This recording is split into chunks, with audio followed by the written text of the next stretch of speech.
John Norris, will you come on up? And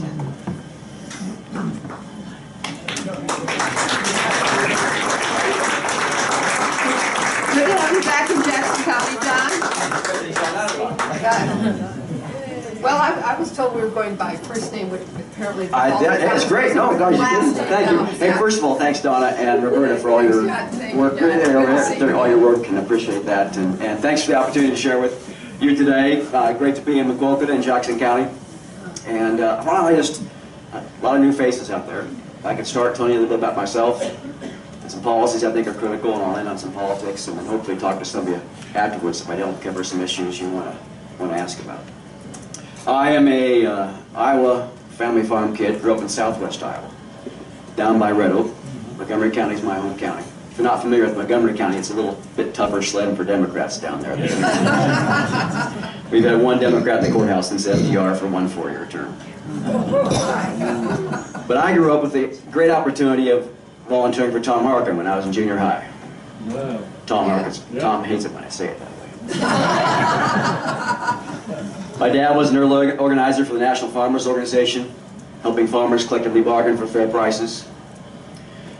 I had great fortune then after college to go to work for Tom Harkin on his congressional campaign, his congressional staff, and his first U.S. Senate campaign, which is still one of the highlights of my life, because without Tom Harkin in the U.S. Senate, we wouldn't have the Americans with Disabilities Act that saved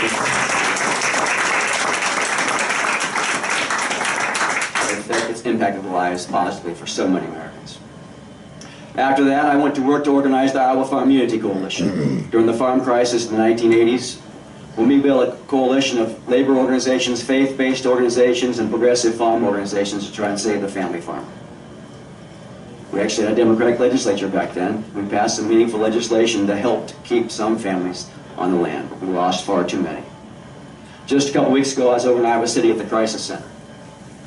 They're starting to see an uptick in farmer calls for farmers contemplating suicide.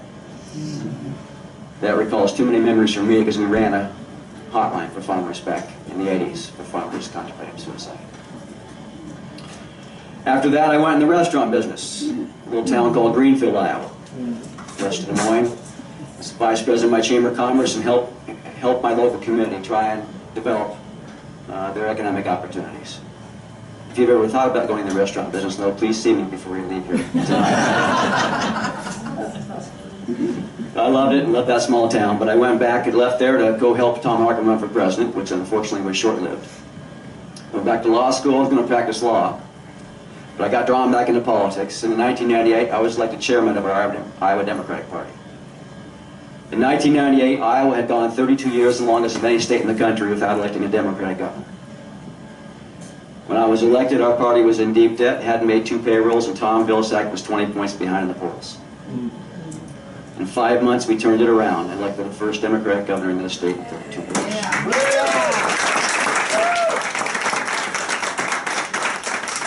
Tom asked me to serve as his chief of staff.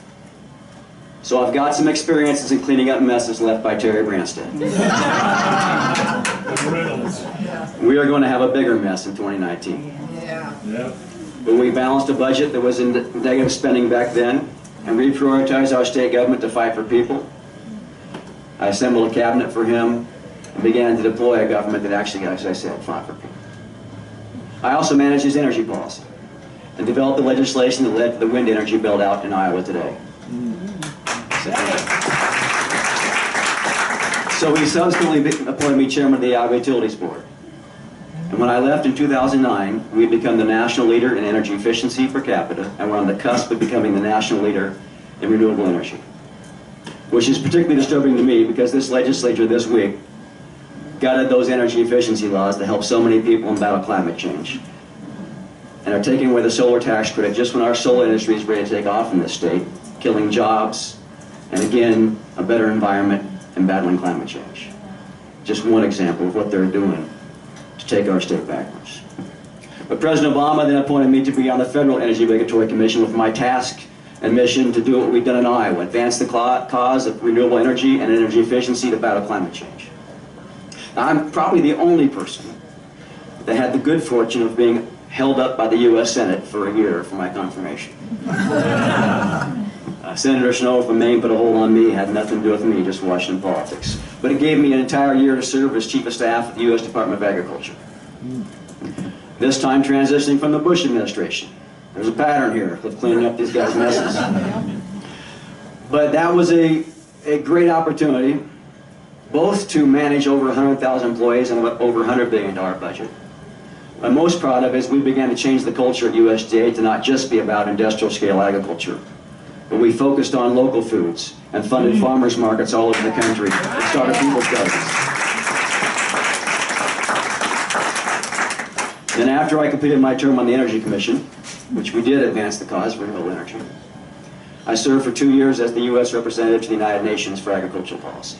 We got a good dose of understanding what our ag policies in this country, how they affect farmers, especially in the third world, and undermine their own capacity to make a living and produce food because we dump cheap commodities on their markets. Which brought me back to that time growing up for my dad, trying to organize for farmers, fight for fair prices. Jackie and I and the boys returned home to Iowa, hoping for that idyllic life that I grew up with. My wife Jackie was President Obama's campaign manager in Iowa in 2008. She was Michelle Obama's Chief of Staff in the White House. She's now the President of Goodwill of Central Iowa. I'm proud of her life mission to help get disabled Iowans back in job training and the workforce. I have a small business in West Des Moines called the State Public Policy Group. We work a lot in healthcare and education and energy policy.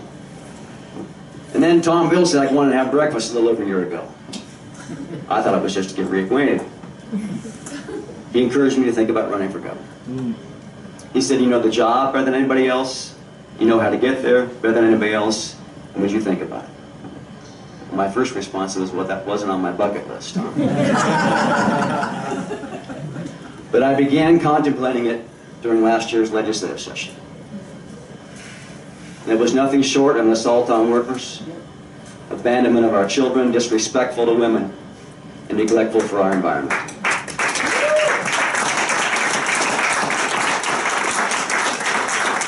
So yes, I'm worried about my children's future and all of our future. Some key data points we have to address in this state. Nearly half the babies born in Iowa today are born eligible for Medicaid.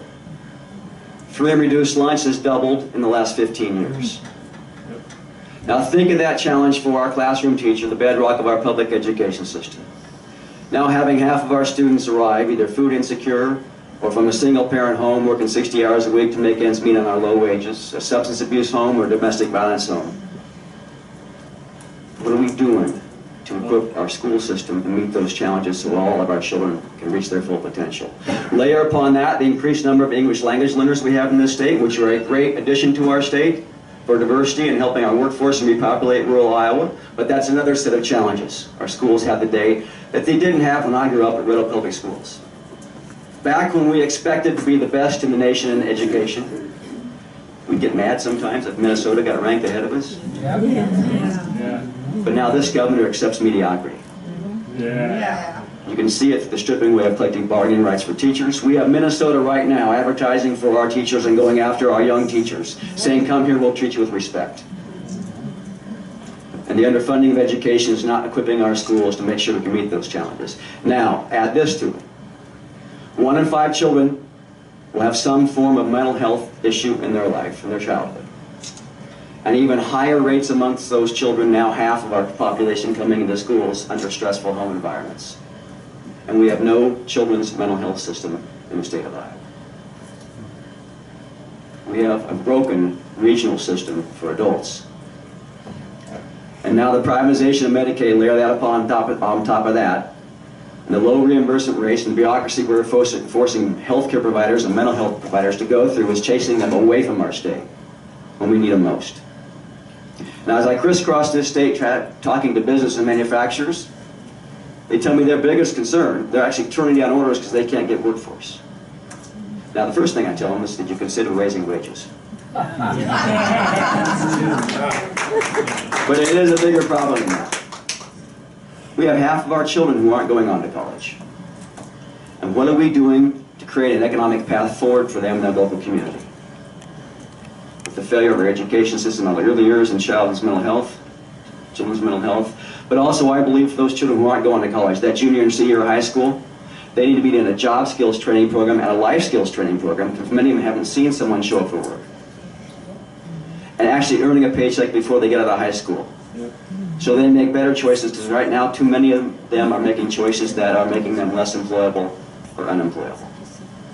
Just recently in Mount Pleasant, Iowa, they have 300 open positions and 40% of the applicants can't pass the drug test. And we have no children's mental health system and substance abuse for those children.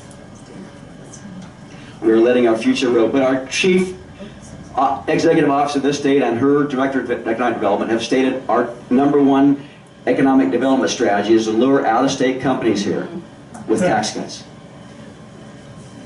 which undermines our capacity to invest in our people and our workforce and our future, and robs those existing businesses and industry who are here paying taxes of the workforce they need to grow and expand.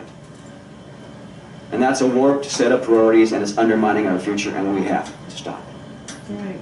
Yep. Let me touch on agriculture for a minute, and we'll talk more issues after if you want to. But I had one of the best days of my campaign so far in Ames about a month ago at the annual meeting of the Practical Farmers of Iowa. Well, there are nearly 1,000 farmers, and I'd say half of them were under the age of 40.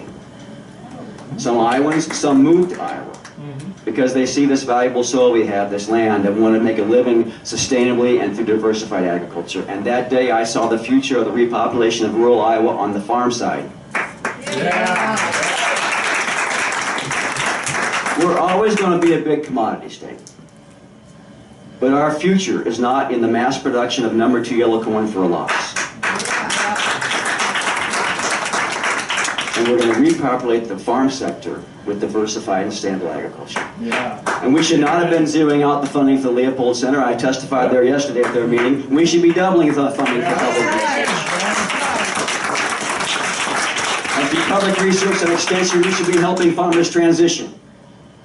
We know there are basic deployments like cover crops that rebuild soil health, take nitrates out of the water, reduce the input needs, and improve profitability for farming. We have got to change the crop production in this state so it's sustainable. I've also called for a moratorium on CAFOs until we completely do the master matrix with real environmental standards.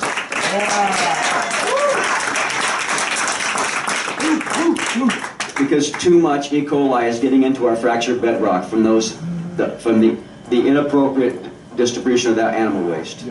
That's threatening our towns that have underwater aquifers for their water supply, and those areas where we have surface water, too much nitrates and phosphates, are creating a problem that's going to get more expensive and more harmful to public health unless we change the culture of agriculture in this state. Yeah. We always have to focus on profitability for farmers, because that's a key part of our economy. When we can no longer afford farmers to pass on the external cost of the degradation of our environment for an industry that needs to adapt to sustainability practices. That's critical for our future. Let me close on politics.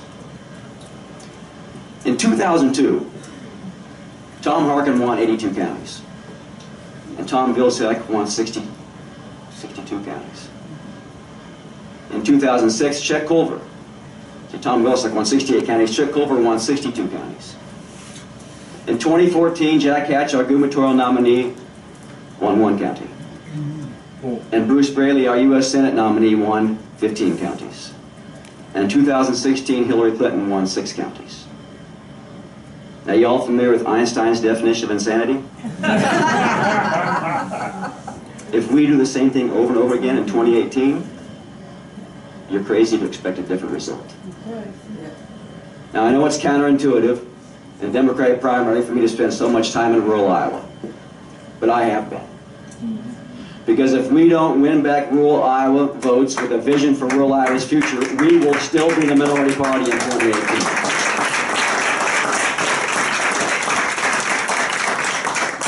So it's critical, and I told my wife Jackie when I got in this race, that this is not a 1.5-year campaign for me.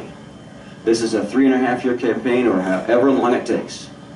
Because while as governor, through executive action, I can day one, and I will, reverse the privatization of Medicaid. The real value of that governor's office is to change the conversation in this state and let Iowans hear the real facts. That we can begin to let progressive legislators, because we can't undo the damage they have done last year and are doing this year until we make Todd in the majority. Yeah. That's the reality. And we're fortunate to have Todd Bowman, because there are very few rural Democratic legislators left.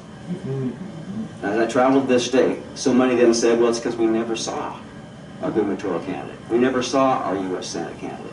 And I know the first thing about campaigning in rural Iowa, that I started at an early age. If you don't show up, you become that two-head demon monster their negative ads portray you to be. But if you show up, we have the same values as those rural Iowans, that love for the land, that sense of community, and that fundamental belief that public education is the great equal opportunity for all Iowans.